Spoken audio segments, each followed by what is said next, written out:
Hello, my name is Olivia, and today I will be giving a presentation about fetal alcohol syndrome, also known as FAS, on behalf of my group.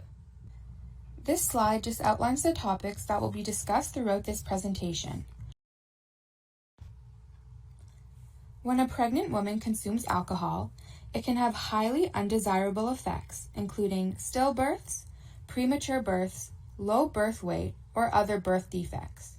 The consequence of prenatal exposure to alcohol is fetal alcohol spectrum disorder, also known as FASD. Fetal alcohol spectrum disorder is a term that encompasses 5 groups of disorders, including fetal alcohol syndrome, partial fetal alcohol syndrome, alcohol-related neurodevelopmental disorders, neurobehavioral disorders associated with prenatal alcohol exposure, and alcohol-related birth defects. For the purpose of this presentation, we will be focusing on fetal alcohol syndrome. Fetal alcohol syndrome was first described by 2 Seattle physicians, Jones and Smith, in 1973 as a pattern of anomalies occurring in children born to alcoholic women. It was also classified as a tragic disorder. Although drinking alcohol had previously been known as a social problem, FAS was not really recognized until the 70s. At this time, it was common for doctors, especially Jones and Smith, to suggest to mothers who were alcoholics or drinking while pregnant to terminate their pregnancies. This recommendation was disputed when studies began emerging about the rarity of fetal alcohol syndrome. The emergence of FAS as a social problem in the 1970s turned into a moral panic by the 80s and 90s. This was also a time when campaigns such as Mothers Against Drunk Driving were founded. During this time, people were becoming more aware that drinking any alcohol while pregnant was threatening to the fetus, and women who were pregnant or even considering getting pregnant were warned against drinking. In the late 80s and early 90s, the media began picking up on FAS cases, in which they would speak against drinking while pregnant and focused on the risks it posed for children. In 1989, a man named Michael Doris wrote a book called The Broken Cord, in which he shared his story about adopting and raising a son with FAS. This book really brought FAS into the attention of the public and was even made into a movie. In the 1990s, the U.S. declared FAS as a national health priority, and campaigns against drinking while pregnant emerged. This included things such as the legislation of warning labels on alcoholic beverages about the dangers of drinking while pregnant. During this decade, the first pregnant lady was charged with child abuse after she was found drunk while pregnant. Researchers have evaluated the history of FAS and suggested that the idea of a moral panic surrounding FAS may have been a bit of an exaggeration, considering it is not classified as an epidemic and the number of women at greatest risk for having a child with FAS is pretty small. Nonetheless, the response to this social problem led to legislations put in place to prevent drinking during pregnancy. Thanks to ongoing research, we now know more about fetal alcohol syndrome. For instance, a more updated definition of FAS is a condition in a child that results from alcohol exposure during the mother's pregnancy. As previously mentioned, it is classified under the umbrella term of fetal alcohol spectrum disorders, and it is the most visible and severe form of a FASD. The effects of fetal alcohol syndrome are irreversible and can lead to a various range of symptoms, such as brain damage and growth problems. When a woman that is pregnant ingests alcohol, it is exposed to the developing fetus via the bloodstream. Unfortunately, the exposure of alcohol on the fetus can result in irreversible effects, particularly on the central nervous system. The most profound effects of prenatal alcohol exposure are on the developing brain and the cognitive and behavioral effects that ensue. Alcohol exposure affects brain development via numerous pathways at all stages, from neurogenesis to myelination. For example, the same processes that give rise to the facial characteristics of FAS also cause abnormal brain development. Behaviors as diverse as executive functioning to motor control are affected. Consuming alcohol while pregnant can result in a reduction in brain volume, thus reducing the size of important functioning structures such as the frontal lobe, the thalamus, the cerebellum, and the hippocampus. This is due to irregular impulse transmission within the cerebral cortex. There is currently no known safe amount of alcohol to consume while pregnant, and evidence would suggest that the consumption of small amounts of alcohol could still be harmful to the fetus. There have also been studies surrounding the timing and amount of alcohol consumption having an effect. For instance, it has been found that drinking alcohol during the first trimester of pregnancy more often leads to disorders of the face and the brain. When the fetus is exposed to alcohol during the second trimester, this can increase the chance of a woman having a spontaneous abortion. And lastly, consumption of alcohol during the third trimester can increase the risks for problems with brain development. This same study also found that pregnant women that consistently consume 5 servings of alcohol on a regular basis throughout their pregnancy will likely have a child with fetal alcohol syndrome. These characteristics have a wide range and can be both physical and non-physical. In terms of physical characteristics, children with fetal alcohol syndrome could have a wide range of features such as facial dysmorphism and other facial anomalies such as small narrow eyes, a smooth philtrum, and a thin upper lip. Some other physical characteristics are prenatal or postnatal growth retardation and abnormal weight gain or weight loss. The image on the left shows some of the common features that are present. The images on this slide depict some of the common facial features of children with fetal alcohol syndrome. As you can see in Figure A, there's an image of a 4-month-old baby with FAS. Figure B shows the same child at 5 years old. As previously mentioned on one of the prior slides, there is currently no diagnostic medical test to find out if a child has fetal alcohol syndrome, such as a blood test. Instead, doctors use a diagnostic tool, such as this one presented on the slide, to observe common physical features of someone with FAS and diagnose based on these observations. On the left is an image of a diagnostic tool used to determine the thinness of the upper lip and the smooth philtrum. Ranks 4 and 5 are consistent with those who have fetal alcohol syndrome or partial fetal alcohol syndrome, while rank 3 is a general population mean. Apart from the physical characteristics, there are also non-observable, non-physical symptoms associated with fetal alcohol syndrome. These include neurological, cognitive, and behavioral abnormalities, with the most profound effects being cognitive and behavioral. For example, along with the decreased brain size, as I previously discussed, it can also lead to a decreased IQ in individuals, cause visual motor difficulties, as well as issues with coordination.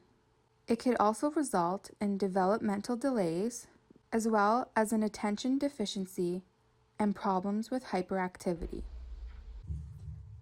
The central nervous system effects can range from individual to individual. These include irritability, jitterness, and learning disabilities in childhood that can often be misdiagnosed as simple attention deficit hyperactivity disorder, also known as ADHD. When a child is adolescent, these symptoms can take on many forms, such as abnormal reflexes, poor academic performance, inappropriate sexual behaviors, difficulties with daily activities, impulse control, and poor social skills. It is important to diagnose FAS in its early stages and to get a proper prenatal history of a child to first identify the FAS and to then understand the full effects of alcohol on their cognitive and behavioral development. According to a 2017 report, in the general population of Canada, 10% of pregnant women consumed alcohol and about 3% of women engaged in binge drinking during their pregnancy. The percentage of women who drink or binge drink while pregnant has increased since 2012. Research suggests that a higher population of Aboriginal women in North America consume alcohol while pregnant. Around 40% of Aboriginal women drink alcohol during their pregnancy. Moreover, of those 40%, about 22% of Aboriginal women in Canada engage in binge drinking. Unfortunately, fetal alcohol syndrome is commonly missed or misdiagnosed, which prevents children from receiving essential services. In terms of prevalence, 15 of every 10,000 live births worldwide will result in a child having fetal alcohol syndrome. This translates to about 119,000 children being born with fetal alcohol syndrome every year. The average life expectancy of a person with FAS is 34 years old, which is very low compared to the general population. External causes, such as suicide, accounts for the highest proportion of deaths among those with FAS. However, other common causes of death include diseases of the respiratory, nervous, circulatory, and digestive system, congenital malformations, and mental and behavioral disorders. These statistics highlight the importance of prevention of fetal alcohol syndrome, as it is a preventable disease. While Canada reports about 10% of women consuming alcohol while pregnant, other countries around the world have various population levels of women who drink during pregnancy.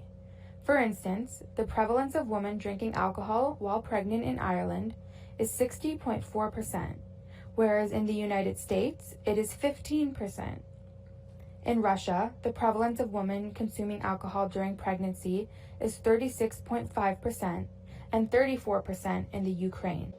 These are just some examples of the results for North America and Europe, but as you can see, the prevalence rates range from country to country and can be due to a multitude of factors.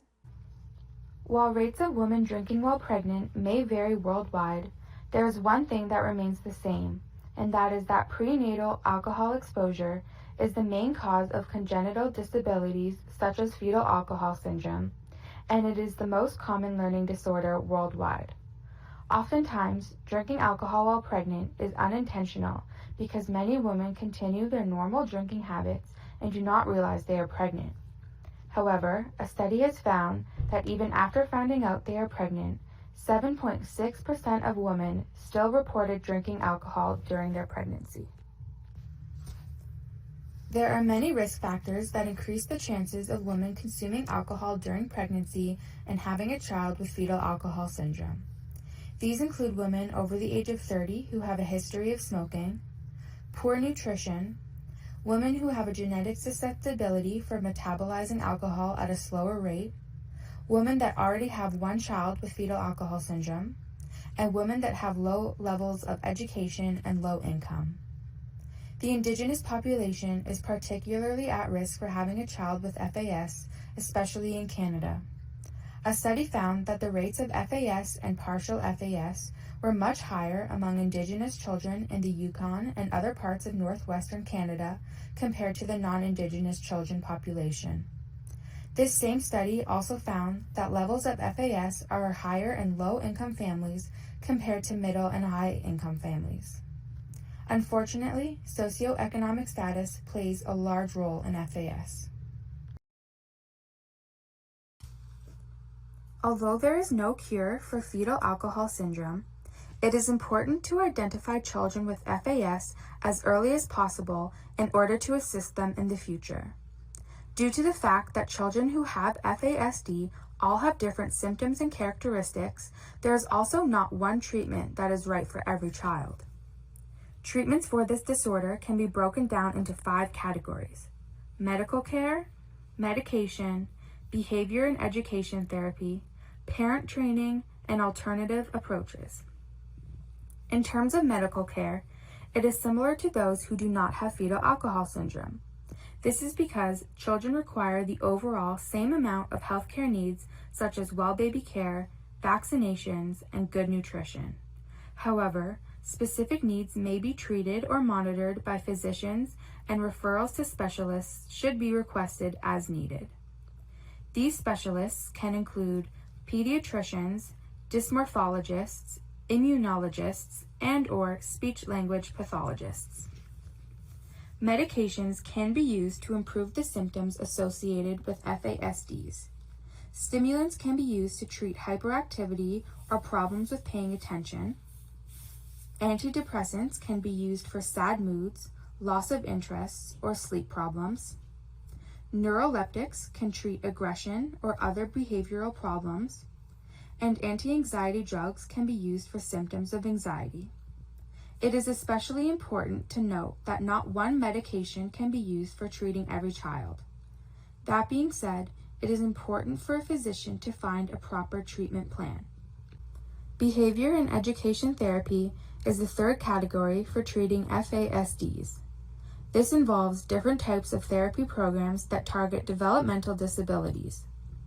Examples of these programs include the Good Buddies program, which aims at teaching individuals with FAS appropriate social skills, the Families Moving Forward, or the FMF program, which provides support for families who deal with challenging FASD-related behaviors, the Math Interactive Experience, or MILE program, that help improve mathematical knowledge and skills, and the Parent and Children Together, or PACT, which is a neurocognitive rehabilitation program that allows children to improve behavior regulation. Parent training is the fourth category that focuses on parent practices to assist in the development of children with FASD. This is an important treatment because not all children with FASD respond to usual parenting practices.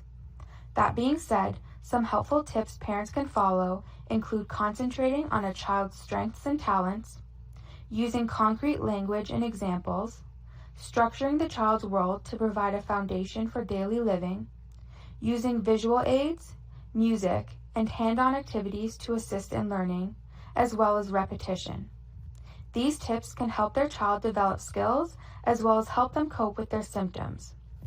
In addition to this, it is also beneficial for parents to seek support groups in order to allow open discussion of concerns, questions, and encouragement with peers.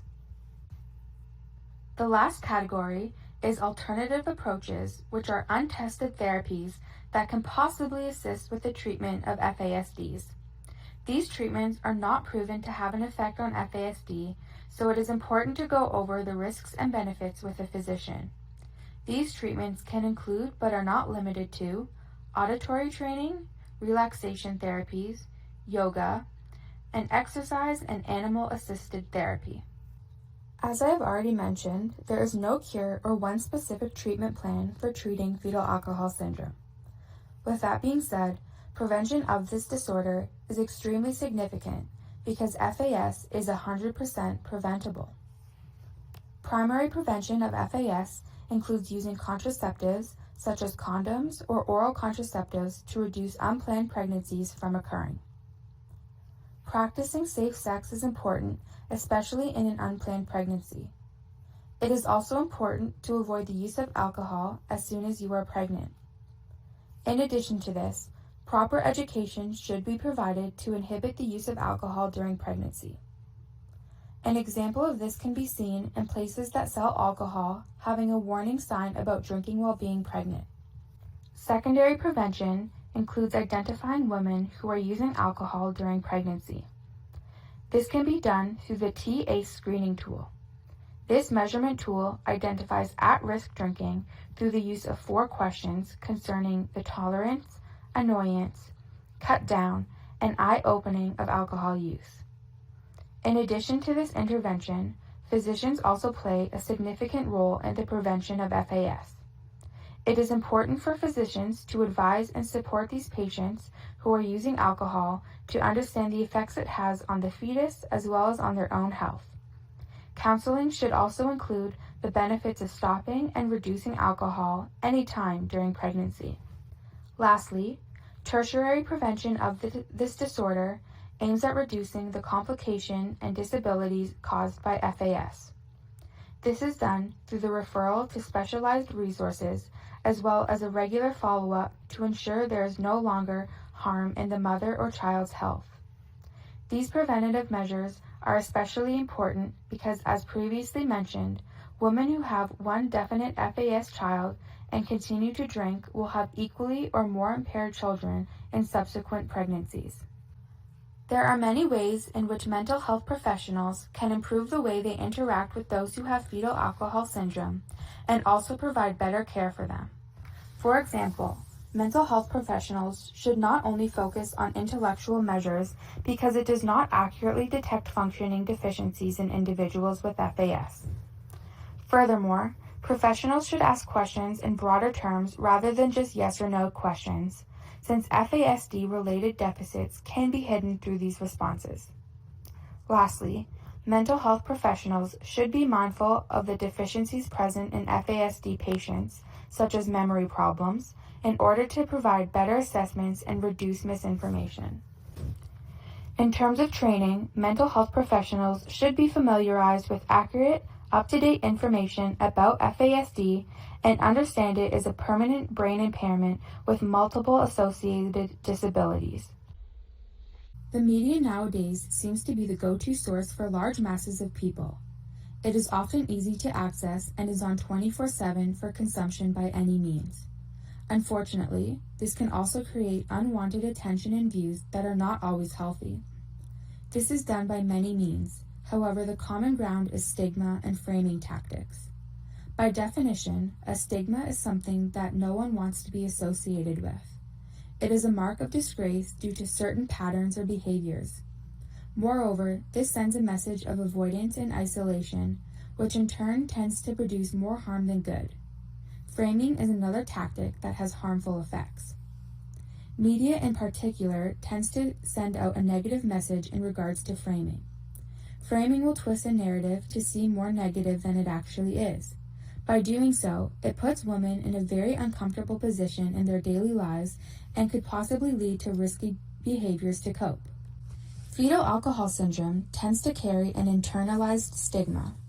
In saying that, many clinicians may already have developed a stigma towards some patients in respect to this disorder. In the long run, women who are wanting to seek help may be reluctant due to this trait already being developed. Impending help and needed medical attention could also fall victim to this. There may not be a fix-all to this problem at hand, but steps can be taken. Imposing stricter guidelines would ensure that there is less stigma around fetal alcohol syndrome and would encourage women who may be struggling to get the help they need. As previously discussed, there is a strong stigma associated with this topic. This stigma is not necessarily from the media, rather one that may be more direct, such as from people. However, stigma from people can often be more personal at times. This stigma may not stop at the person in question, but even go as far as to an individual's family. A study that was exploring how stigma is associated with fetal alcohol syndrome found the results to be rather worrying. In general, the results that came out pushed forth an agenda that was not very inclusive. Rather, it looked heavily on isolating those individuals and putting much blame on them as well. In detail, some participants were asked to view individuals based on their past history.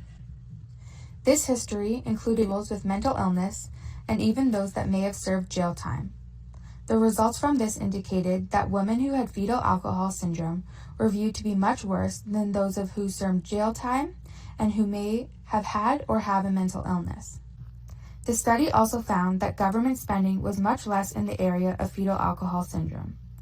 The association between stigma and illness in these circumstances paint a very worrying picture. More should be done to alleviate any sort of stigma. An environment of openness and acceptance should be one that is strived towards. In summary, even with continued research of FAS and FASD over the last 40 years, there are still gaps in knowledge, especially when it comes to FAS diagnosis. Since early diagnosis is an important factor in the treatment of FAS, more research is needed on this topic. The good news is that there's currently research being done examining biomarkers to try and identify FAS earlier. A few key points to take away from this presentation is that there is currently no cure for FAS. Each FAS case is unique, and FAS is absolutely preventable, so prevention strategies are a very important area to focus on.